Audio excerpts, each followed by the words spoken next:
o papel principal do Conselho de Medicina é a fiscalização do exercício profissional e das condições de saúde das instituições de saúde, né? Principalmente, o foco é a assistência. A assistência ao paciente tem que ser de qualidade. Então, na hora que a gente vê que as condições de trabalho não estão sendo, vamos dizer assim, de certa forma, respeitadas, tanto do ponto de vista de estrutura da instituição de saúde, quanto, às vezes, algumas determinações administrativas que, querendo ou não, acabam influenciando na autonomia do médico em relação à conduta do tratamento do seu paciente. Quando isso começa a acontecer, a gente tem uma certa preocupação e daí a gente começa a pedir aos responsáveis por aquela instituição de saúde que, diante daquelas irregularidades, conclusões apontadas nos relatórios de fiscalização, e diga-se de passagem, né, conselheira Cláudia, nosso departamento de fiscalização, ele é muito bom, né, todos os médicos fiscais, agentes fiscais, tecnicamente os relatórios são muito bons, elogiados aí por diversas entidades, muitas vezes o próprio Ministério Público, ele demanda muito do Conselho fiscalizações, e a gente manda tudo mastigado. Inclusive, muitas vezes o médico fiscal, ele vai, não no intuito de apenar, de penalizar, ele quer esclarecer, leva um trabalho educativo.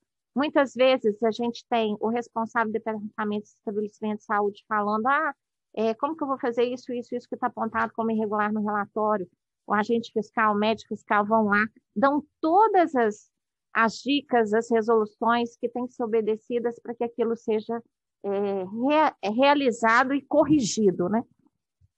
Então, o intuito do Conselho não é de forma nenhuma, nunca, gerar desassistência à saúde da população. A gente quer uma qualidade de saúde da população, até mesmo porque nós somos um órgão fiscalizador, e esse órgão, sendo fiscalizador, ele também obedece a determinadas questões legais e jurídicas. Se eu vou num determinado estabelecimento de saúde e vejo que as condições de atendimento ali estão gerando risco à saúde do paciente, e o conselho simplesmente lava as mãos e não faz nada, eu tenho que responder isso, inclusive do ponto de vista legal, né? Se eu tinha que fazer alguma interdição, se ali cabia, de acordo com a resolução do conselho que a gente tem, uma interdição porque aquela condição de funcionamento não está adequada e a gente não faz, nós estamos prevaricando na nossa função de fiscalização. E isso, muitas vezes, é levado à justiça e a justiça nos cobra, sim. E muitos conselhos, às vezes, são penalizados por causa disso. Deveriam agir e não agiram a tempo e no momento adequado. E essa questão do CERSANS piorou com a questão da pandemia. Então, quando tudo começou com o fechamento do Galba Veloso. Aqui em Belo Horizonte, a gente tem uma característica interessante da saúde mental, porque existe uma sobreposição de assistência do Estado e do município. Eu tenho a rede de internação praticamente sob gestão do Estado, e eu tenho a questão do CERSANS, que seria um atendimento ambulatorial a esse paciente de saúde mental, o atendimento é ambulatorial. Existem alguns CERSANS que trabalham 24 horas com internação noturna. Então, o que acontece? A coordenação de saúde mental do Estado e do município, praticamente ela se mistura, né? É a mesma.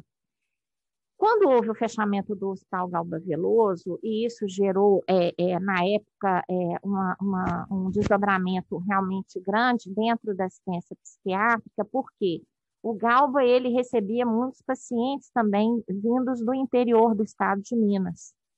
E aí os pacientes que lá estavam foram direcionados para o Hospital Raul Soares. Qual que foi a questão do fechamento do Galba? Entendeu-se que a ocupação de leitos era baixa, para paciente psiquiátrico, tínhamos 2 hospitais psiquiátricos, e daí o Galba poderia ser, então, a referência para atendimento ao paciente psiquiátrico agudo, né? Quer dizer, o Raul Soares poderia ser a referência ao atendimento do hospital psiquiátrico, do paciente psiquiátrico agudo, e o Galba foi direcionado para receber pacientes clínicos não COVID. Por quê? Porque a outra parte da rede FHEMIG iria ser totalmente direcionada para pacientes COVID. Então, a gente tinha Eduardo Menezes, Júlio Kubitschek, etc. Daí o que se viu? Não teve uma ocupação grande por pacientes não COVID, clínicos não COVID. Todos os pacientes foram deslocados para o Raul Soares. E qual não foi a nossa indignação ao termos uma denúncia de vários médicos do corpo clínico do Raul Soares, questionando a proibição por parte da gestão da saúde mental do município da internação do paciente psiquiátrico agudo. Inclusive, eu fui pessoalmente, junto com uma médica fiscal do Conselho e com o Dr. Bruno Barcala, da Defensoria Pública, em loco no Hospital Raul Soares, e nos deparamos com um aviso afixado na entrada da urgência, onde estava lá: não internar pacientes provenientes de Belo Horizonte. Então, existia uma ambulância na porta que já direcionava ao Sersans. Muitas vezes o médico que estava lá dentro, ele nem sabia, o porteiro já mandava direto para o Sersans. Só que nem sempre aquele paciente ele está num quadro que pode ser um quadro só de assistência ambulatorial. E qual que foi a nossa dificuldade na hora que nós começamos a perceber que a rede não estava funcionando bem? Chegamos na plenária, tudo isso é discutido em plenária. Ainda existia, antes da minha presidência, a conselheira Cláudia, que presidia o conselho. Isso começou mais ou menos junho e julho do ano passado, né, Cláudia? E isso veio se estendendo até hoje. Inúmeras reuniões nossas com a Secretaria de Estado, inúmeras reuniões discutindo a questão da saúde mental, muita resistência para sentar e conversar sobre saúde mental dentro da Secretaria Municipal de Saúde, com a PBH, e aí nós percebemos que a questão era muito maior do que a gente imaginava. A gente precisava falar de Galba, de Raul, mas também do Sersans, ou seja, a gente precisava falar de tudo. E as comunidades terapêuticas, que também são um problema, a gente precisava trazer o Ministério Público para junto da gente, porque como muitas vezes dentro dessas comunidades terapêuticas eu não tenho atuação do médico, o Conselho não tem competência para agir sobre essas comunidades terapêuticas. Então, partimos para a fiscalização dos 16 Sersans, e o que nos deparamos foi um risco assistencial, principalmente à noite, quando a gente tem o paciente em surto, o paciente que está descompensado do ponto de vista mental, que não tem condições de ir embora para casa. Muitas vezes ele fica ali à noite naquele Sersan, usa medicamentos que muitas vezes são medicamentos que podem ter alguns desdobramentos clínicos, que podem ser potencialmente graves, e daí precisam de uma interferência médica imediata. E o que a gente vê? Que nesses outros Sersans que não tem médico nem enfermagem à noite, existe um médico itinerante que nem sempre passa nesses Sersans. Então, a gente teve alguns Sersans, e infelizmente, em alguns deles, a gente teve um bloqueio à entrada do nosso médico fiscal para poder fiscalizar lá dentro do Sersans, e um ou outro que nós conseguimos conversar, a pessoa que estava lá respondeu que ficavam esperando, torcendo para que o médico itinerante tivesse tempo e condições de passar lá, porque eles estavam com um paciente lá dentro. E daí a gente ouve gritos, houve situações em que você vê que realmente quem está lá dentro não é aquele paciente que está só porque vai dormir, porque não tem um lugar para ir, porque precisa tomar um banho. Não existe, não é claro para nós, aliás, ficou muito claro dentro das fiscalizações, apesar do impedimento dessas fiscalizações, que o risco assistencial existe principalmente durante o período noturno. Eu acho que tem que ficar claro que esse movimento que essa questão do indicativo de interdição é a única forma de tentar solucionar um problema que há quase um ano temos pedido a ajuda da prefeitura para sentarmos, conversarmos, tentarmos sanar essas irregularidades. A prefeitura nega, fala que não aceita, que não admite as irregularidades apontadas, né? Foi preciso, infelizmente, que houvesse um indicativo da interdição ética, isso ir para a imprensa, para que a Secretaria Municipal de Saúde pedisse uma reunião e sentássemos com eles. E aí, o que eu digo para vocês é que isso é um momento, o que nós estamos fazendo é da competência do Conselho, não existe qualquer movimento político, nenhum dos conselheiros aqui é de algum partido político. Isso, eu acho que a gente tem que tomar muito cuidado para não confundir a assistência, que é competência do Conselho, uma assistência de qualidade, com a questão ideológica da luta antimanicomial. O que o Conselho quer é que os manicômios não retornem mais travestidos de serçãs. É isso que a gente não aceita.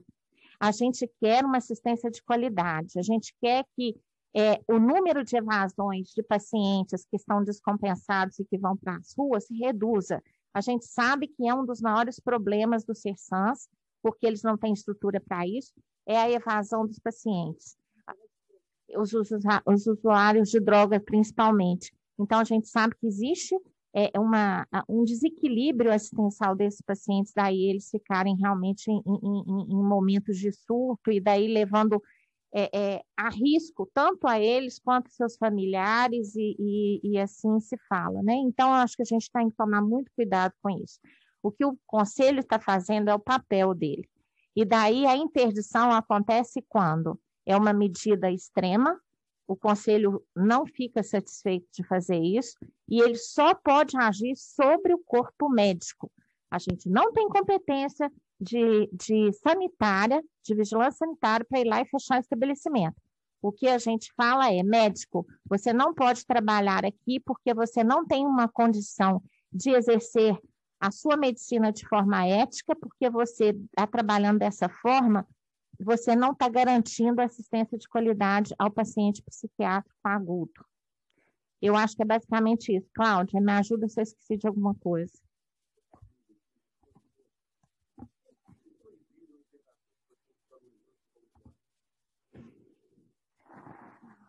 É uma questão que nós...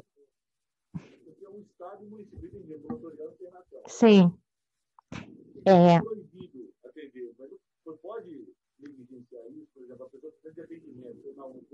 Não, a orientação é ir para os Serçans. Então, essa é uma dúvida nossa, porque nós não temos um hospital psiquiátrico para internar o paciente, já que o Galba, ele, na época do Covid, foi transformado em hospital clínico. Então, nós não temos. Existe realmente essa orientação de não se internar no Raul Soares, é uma coisa que a fiscalização tem isso registrado através de documento. E, às vezes, vem essa questão, não pode internar no Raul Soares porque vão para o Serçans. Mas quando você vai cobrar que o Serçan tem que ter um corpo clínico 24 horas, né, preferencialmente por psiquiatra, vem a questão de que o Serçan não tem internação. Entendeu? Então, assim, você não pode internar no Raul Soares porque ele vai ser atendido no Serçan, mas o Serçan não tem médico de plantão porque, não, ali não é uma internação, é só um acolhimento. E a outra possibilidade que eles colocam que seria o atendimento dos pacientes psiquiátricos nos hospitais gerais. Então, você internaria os pacientes psiquiátricos em um hospital que dá assistência clínica. E nós não vamos entrar em ideologia, nós não vamos entrar em política, a conselheira Sibeli falou muito bem nisso, mas nem somos contra a internação de paciente psiquiátrico num hospital geral, desde que tenha total condição para dar aquela assistência psiquiátrica para aqueles pacientes. né? E só colocando, só mais uma coisa, Cibele, que o CRM, ele é uma autarquia federal, ele foi criado por lei, a lei dá ao CRM esse poder de fiscalização de entidades privadas e públicas também, e os nossos relatórios, falando especificamente do Departamento de Fiscalização, os nossos relatórios não são relatórios subjetivos, existe um programa do Conselho Federal de Medicina, onde tem vários itens, vários itens, onde o médico fiscal vai preencher todo aquele relatório objetivamente, e aquilo vai gerar o relatório final. Então, não existe essa questão que o CRM ele considerou isso em determinada instituição e não considerou na outra, porque os relatórios são padronizados. Exatamente. Existe uma resolução do Conselho Federal de Medicina, onde existem roteiros de fiscalização nas diversas especialidades médicas. Enorme, né? É muito completo, né? Assim, a gente não tem o poder de vigilância sanitária, mas a nossa fiscalização é quase obedecendo às regras da vigilância. Então, você vai lá ver no bloco cirúrgico, tem pedal, a lixeira não tem pedal, tem torneira assim, torneira assado, e assim vai. Quais medicações estão disponíveis? Pega o carrinho de emergência, o que tem, o laringoscópio está funcionando, não está funcionando, quer dizer, tem toda essa questão estrutural e ainda a questão da escala dos médicos, da questão do risco assistencial, né? Então, assim, essa questão também do Raul Soares não internar, isso para nós foi uma preocupação, e eu vou trazer para vocês as mesmas palavras que a Defensoria Pública disse ao secretário municipal de saúde durante essa reunião que a gente teve na semana passada, e nessa semana, onde ele fala o seguinte: a única coisa que a Defensoria Pública quer é que, caso exista uma vaga no Sistema Único de Saúde para aquele determinado paciente, e onde o médico daquele paciente tem um entendimento que para o quadro clínico dele deve existir aquela internação, aquilo tem que ser obedecido. E aquilo não tem sido obedecido. A gente teve uma reunião com alguns psiquiatras do CERSANS e eles falaram o seguinte: a coisa mais comum que muitas vezes acontece é o paciente em surto, vai procurar diretamente o CERSAM, porque o porteiro do Hospital Raul Soares falou que lá não está internando paciente. E aí, o que acontece? Na hora que é outra coisa que a gente tem que estar atento, na hora que eu fecho a porta de entrada hospitalar do Raul Soares, eu não posso acatar a fala da Secretaria Estadual de Saúde ou da Municipal, que falam o seguinte: cada vez a gente tem menos demanda no hospital psiquiátrico para internação. É lógico, ele não entra lá dentro. Então, cada vez você vai ter uma taxa de ocupação pequena. E daí eles levantam a bandeira do CERSANS. Não, por isso que o CERSAN está resolvendo tudo, por isso que a taxa de ocupação hospitalar está baixa. Então, a gente tem que estar atento a isso. Não é isso que nós estamos vendo, na verdade. E uma outra bandeira que nós estamos levantando junto com a Defensoria Pública é que exista uma regulação das vagas de saúde mental, tanto no Estado quanto no município. Se o médico entende que aquele paciente tem que ser internado e existe a vaga, ele tem que ser internado. Se ele acha que ele precisa de um cuidado ambulatorial dentro de um CERSAM, ele vai encaminhar para um CERSAM. Mas o que a gente não pode ter é um CERSAM que tem um atendimento ambulatorial, e daí, segundo a portaria do Ministério da Saúde, vem aquela questão, observação, acolhimento. Não é observação, não é acolhimento. Nós estamos falando de uma demanda estrutural necessária em nível hospitalar. Eu não posso deslocar um paciente que tem uma necessidade de internação hospitalar com toda a estrutura que o hospital pode oferecer para dentro de um CERSAM, que aí passa a ter uma estrutura hospitalar completamente precária.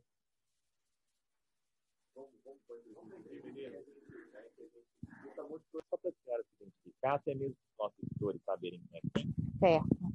Pode falar? Pode. Cibele Alves Carvalho, presidente do Conselho Regional de Medicina do Estado de Minas Gerais. Doutora, inicialmente, explica de uma forma até um pouco mais didática para o nosso telespectador quais foram as irregularidades encontradas e como começou esse problema todo no Sersan e também de atendimento no Hospital Raul Soares, aqui na capital mineira. Tudo começou durante a pandemia, desde meados do ano passado, a gente começou a perceber que um dos principais efeitos da pandemia foi a questão da saúde mental do paciente, psiquiátrico ou não, e a gente começou a perceber que, com o fechamento do Hospital Galba Veloso, toda a discussão em relação à assistência desse paciente começou a ter uma forma de organização que passou a ser questionada tanto pelos médicos que trabalham com saúde mental, quanto pelo próprio Conselho Regional de Medicina do Estado. Percebemos que, com o fechamento do Galba, o fluxo de pacientes começou a ser um pouco restrito dentro do Hospital Raul Soares, que passou a ser o único hospital de internação psiquiátrica, e começou a haver um fluxo grande para os Sersans, e, infelizmente, esses Sersans não tinham uma estrutura hospitalar para alguns casos. Ele tem uma estrutura principalmente ambulatorial, e começamos a perceber em nossas fiscalizações que o risco assistencial começava a ser grande a partir do momento que aquele paciente, em sofrimento mental agudo, extrapolava o tempo de permanência dele dentro do Sersan, passando a ficar no período da noite, muitas vezes usando medicações, drogas que podem ter efeitos colaterais importantes e que precisam, muitas vezes, de uma assistência adequada do médico em loco e da enfermagem para um possível atendimento em urgência e emergência. O que, em alguns Sersans, não existe. E, doutora, quando vocês identificaram esse movimento, né, esse fluxo maior do Sersan, sem uma estrutura adequada, vocês começaram um diálogo, conversaram com quem? Quais as respostas que vocês tiveram? Esse é um dos problemas dos Sersans. Os Sersans, eles não têm um responsável técnico médico. Segundo a resolução do Conselho Federal de Medicina, quando você tem entidades de saúde especializadas em determinada área, que é a psiquiatria, você obrigatoriamente tem que ter um técnico, um médico responsável, um diretor técnico.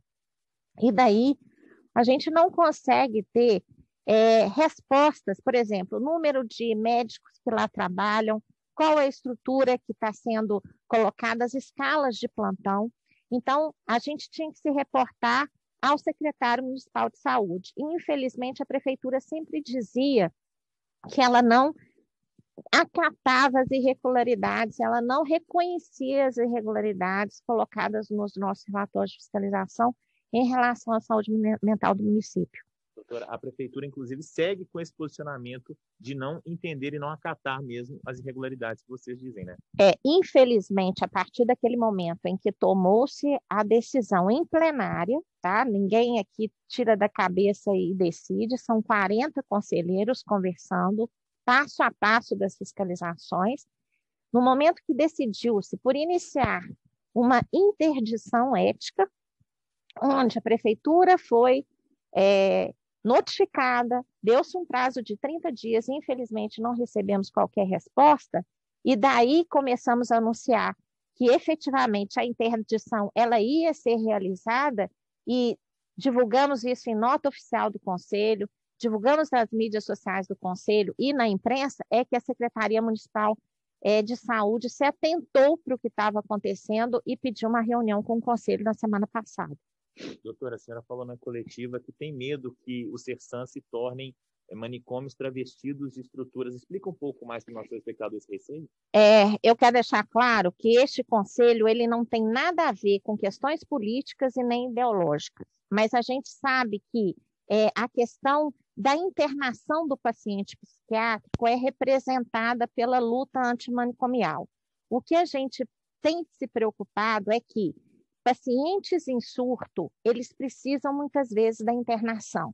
Nunca estaremos levantando bandeiras, lembrando dos antigos manicômios, mas o que a gente não pode permitir é que os CERSANs se transformam em estruturas que são, de certa forma, são assistenciais, de assistência médica, mas elas não podem ser confundidas com estruturas asilares, né? Como eram, infelizmente, os antigos manicômios.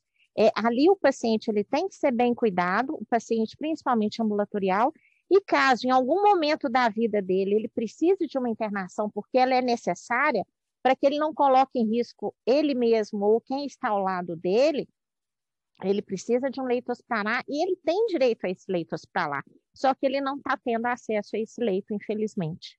Doutora, a reunião que você comentou, acho que foi essa semana mesmo, que a prefeitura, então, finalmente, né, sentou para ouvir. Ficou definido alguma coisa? O que eles falaram?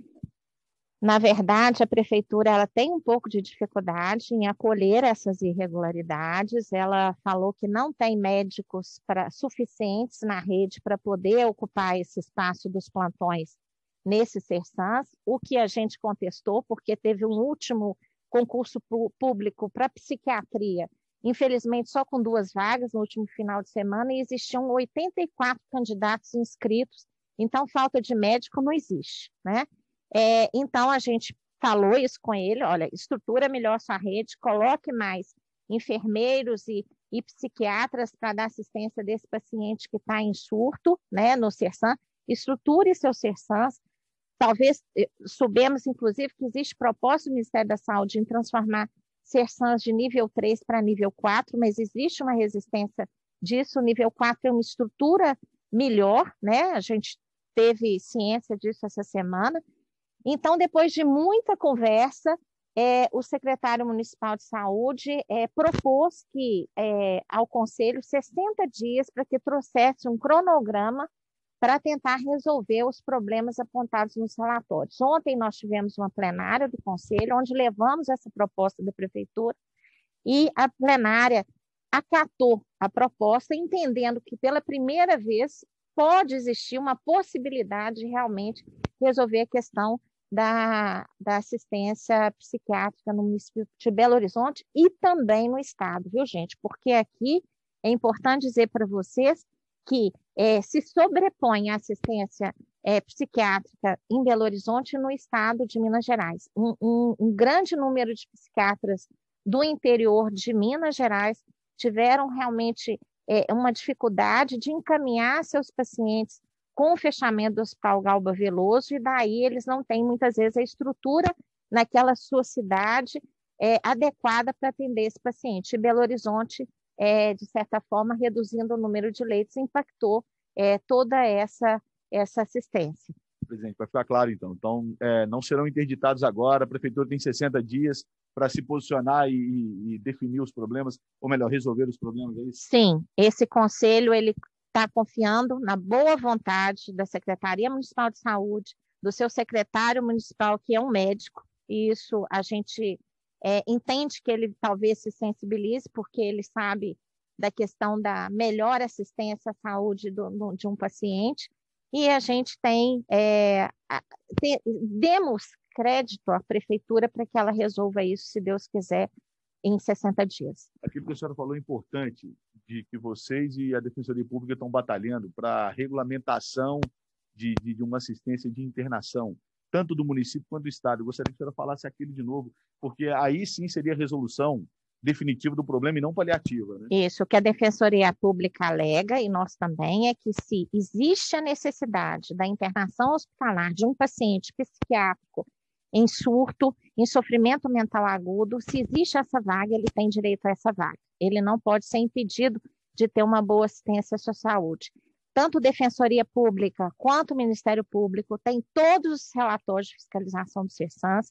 A Defensoria Pública tem acompanhado o Conselho diuturnamente nas reuniões e muitas vezes em fiscalizações que fazemos. E o que o Conselho quer deixar claro é que a gente está buscando a melhor qualidade de assistência. Não é que queremos pegar todos os pacientes psiquiátricos e internar em um âmbito hospitalar. Queremos que ele tenha qualidade de assistência, principalmente ambulatorial, mas caso ele corra um sofrimento mental, um sofrimento agudo no seu estado clínico, que ele tenha direito a uma vaga de internação de qualidade. Ninguém aqui está falando que médicos de Sersan não estão trabalhando com qualidade, ninguém aqui está falando que enfermagem, técnicos, assistentes de saúde estão trabalhando com má qualidade no Sersan. Pelo contrário, quem está lá está se desdobrando para dar o melhor para o seu paciente. Eu acredito que se a prefeitura e o Estado tiverem boa vontade, as pessoas que trabalham com saúde mental vão poder fazer muito melhor do que já fazem e com assistência de qualidade e vão poder realmente fazer isso com segurança, tanto para eles quanto para os pacientes. Mais uma pergunta sobre a denúncia em relação a isso, que vai de encontro a isso que a senhora acabou de falar, que partiu lá do Raul Soares, de não atender pacientes de Belo Horizonte e devolver para o Sersan. Como é que essa denúncia chegou, quando que ela chegou e se ela realmente procede? Chegou através de praticamente todo o corpo clínico, médico do Raul Soares, inclusive seus diretores clínicos, e isso chegou até nós. Tivemos, inclusive, fala de alguns pacientes que, quando atendiam um paciente no Hospital Raul Soares, no serviço de urgência, e decidiam pela internação, imediatamente o telefone deles tocava, onde o diretor questionava por que eles tinham internado aquele paciente naquele momento e não tinham encaminhado para o Sersan. Então, é isso que a gente não aceita. Se existe a vaga, ela tem que ser disponibilizada. Não pode existir a questão que a gente fala muitas vezes dos leitos fakes ou fantasma. Outra coisa que é importante o leito psiquiátrico dentro do hospital geral, o conselho ele não é contra isso, mas tem que ter uma estrutura mínima. Eu não posso ter um paciente em surto agudo internado lado a lado com um paciente que, por exemplo, fez uma cirurgia do abdômen. Os riscos são grandes para ambos. Então, eu acho que a gente tem que conversar, a gente tem esperança que os nossos gestores se sensibilizem para isso e o conselho está ao lado para poder tentar resolver, e não em locais contrários. Não somos adversários, nós queremos ajudar buscando o melhor para a saúde da população. Só para entender, se a denúncia foi comprovada, o que se faz agora? Se notifica o Estado? Qual que é a questão da formalização disso aí? Já que você não pode fechar a porta e você não pode negligenciar um atendimento. Na verdade, o conselho ele atua de duas formas. Quando existe um médico responsável que admite que aquela situação está ocorrendo, ele está colocando, da forma como ele administra a população que ele teria que acolher em risco, ele responde muitas vezes a um procedimento administrativo aqui dentro do conselho, né? Abre-se uma sindicância, onde vai se apurar a conduta dele e saber se houve um ilícito ético ou não. Daí se acha-se que pode ter havido um ilícito, abre-se um processo ético profissional, isso é tramitado, julgado, e daí ele vai ser apenado ou absolvido. E, paralelo a isso, tem as ações que muitas vezes extrapolam a nossa competência, né? A nossa competência é só da interdição ética, é só sobre o médico. Então, quando a gente vê, por exemplo, igual nas comunidades terapêuticas, coisas que a gente vê como atrocidades, infelizmente, e a gente não pode atuar porque não existe o exercício do médico lá dentro, a gente tem que acionar o Ministério Público, como já foi acionado, e a Defensoria Pública. Obrigado. Muito esclarecedor.